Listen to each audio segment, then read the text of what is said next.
تمرير أيضا. Siap-siap jadi lumbung gol.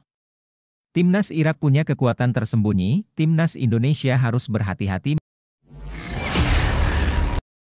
Irak versus Indonesia, duel rekan satu tim, Ivar Jenner versus Zidane. 3 pemain top dunia bela Palestina, langsung dihukum seumur hidup oleh klubnya. Uji coba terakhir, tim U17 Indonesia kalah 2-3 dari FC Köln U17.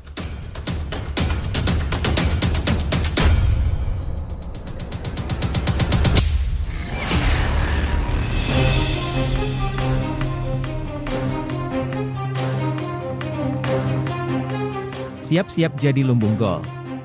Timnas Irak punya kekuatan tersembunyi, Timnas Indonesia harus berhati-hati menghadapi salah satu pemain Irak yang memiliki keahlian lemparan ke dalam jarak jauh, mirip dengan Pratama Arhan. Pemain tersebut adalah Ali Adnan. Indonesia akan menghadapi Irak dalam pertandingan perdana grup F putaran kedua kualifikasi Piala Dunia 2026. Pertandingan antara Indonesia dan Irak akan diselenggarakan di Stadion Internasional Basra, pada tanggal 16 November mendatang. Timnas Indonesia perlu mewaspadai Irak karena mereka termasuk salah satu tim kuat di grup F.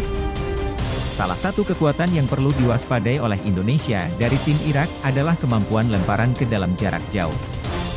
Irak memiliki pemain yang ahli dalam melepaskan lemparan ke dalam jarak jauh, mirip dengan Pratama Arhan di kubu Indonesia.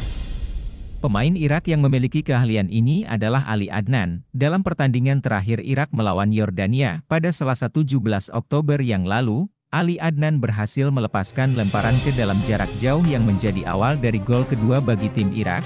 Kejadian tersebut terjadi pada menit ke-75 pertandingan antara Irak dan Yordania, ketika Ali Adnan melakukan lemparan ke dalam dari sisi kiri lapangan. Lemparan ke dalam oleh Ali Adnan mengarah ke Ali Al-Hamadi yang berada di kotak penalti. Setelah dikontrol dengan dada oleh Al-Hamadi, bola kemudian bergerak ke arah Ibrahim Bayes. Ibrahim Bayes memberikan umpan pendek kepada Al-Hamadi, yang kemudian melepaskan tembakan keras untuk mencetak gol kedua bagi Irak. Ali Adnan bermain sebagai bek kiri di Timnas Irak, posisi yang mirip dengan Pratama Arhan di Timnas Indonesia. Pemain berusia 29 tahun ini memiliki pengalaman bermain untuk Timnas Irak dan pernah membela klub seperti Udinese, Atalanta, dan Rubin Kazan.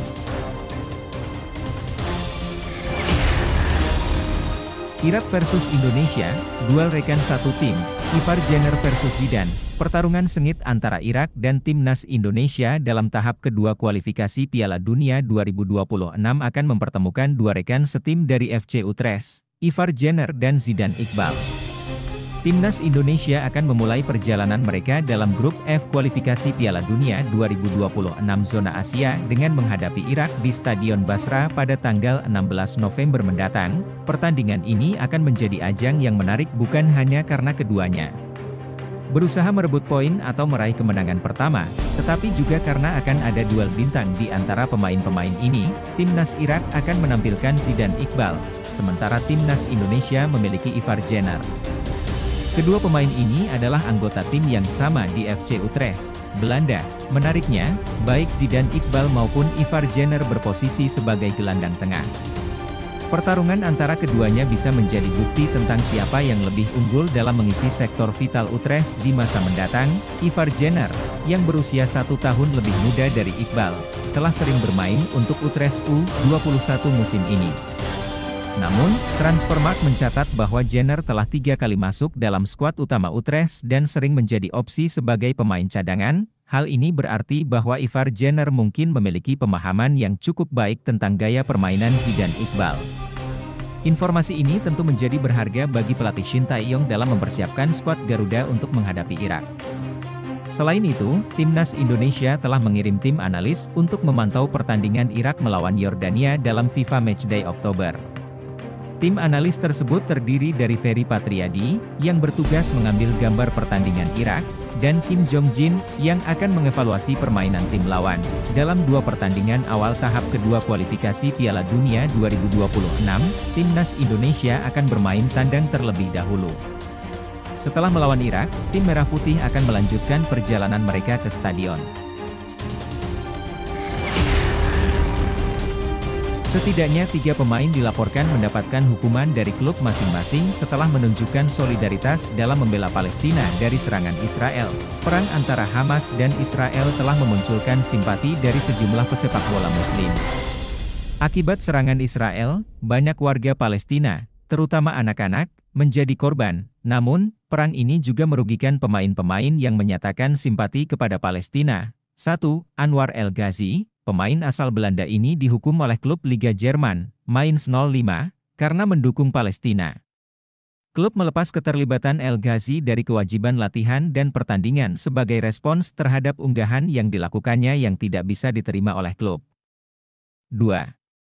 Youcef Attal, winger timnas Aljazair ini mengunggah ulang pesan anti-Yahudi dan dihukum oleh klub Prancis OGC Nice. 3. Noussair Mazraoui, fullback timnas Maroko ini juga mengalami konsekuensi atas solidaritasnya kepada Palestina. Setelah jeda internasional, Mazraoui tidak diperkenankan ikut dalam latihan skuad utama Bayern Munchen. Selain ketiga pemain di atas, striker Al-Ittihad Karim Benzema juga dituduh memiliki hubungan dengan Ikhwanul Muslimin yang dicap sebagai organisasi teroris oleh Menteri Dalam Negeri Prancis Gerald Darmanin karena mendukung Palestina. Senator Prancis Valérie Boyer bahkan mengancam mencabut kewarganegaraan Benzema jika tuduhan Darmanin terbukti benar.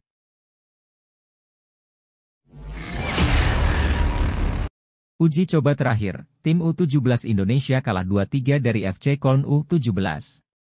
Tim U17 Indonesia harus mengakui keunggulan FC Köln U17 dengan skor 2-3 di Rhein Energie Sport Park, Köln, Jerman, pada Jumat. Ini merupakan uji coba terakhir bagi tim yang diasuh oleh Bima Sakti di Jerman. Dalam pertandingan tersebut, Indonesia langsung melakukan serangan cepat pada babak pertama. Pada menit kedua, Arhan Kaka menciptakan peluang melalui tendangannya, namun masih melebar dari gawang lawan. Kemudian, pada menit ke-13, Arhan Kaka kembali mengancam gawang lawan, tetapi sundulannya dapat ditangkap oleh kiper. Tim Indonesia tertinggal terlebih dahulu pada menit ke-19 dan ke-21. Namun, Arhan Kaka berhasil membalas dengan sundulan setelah memanfaatkan umpan lambung dari Nabil pada menit ke-30. Skor berakhir 1-2 untuk keunggulan FC Köln ketika babak pertama berakhir. Pada babak kedua, pelatih Bima Sakti melakukan beberapa rotasi pemain. Pertandingan berlangsung dengan intensitas tinggi dari kedua tim. FC Köln kembali memperlebar jarak skor menjadi 3-1 setelah mencetak gol pada menit ke-58 melalui tendangan keras ke gawang Indonesia. Tim Garuda merespons cepat dengan memperoleh penalti pada menit ke-61. Chow Yun Damanik sukses menjalankan eksekusi penalti dan mengubah skor menjadi 2-3.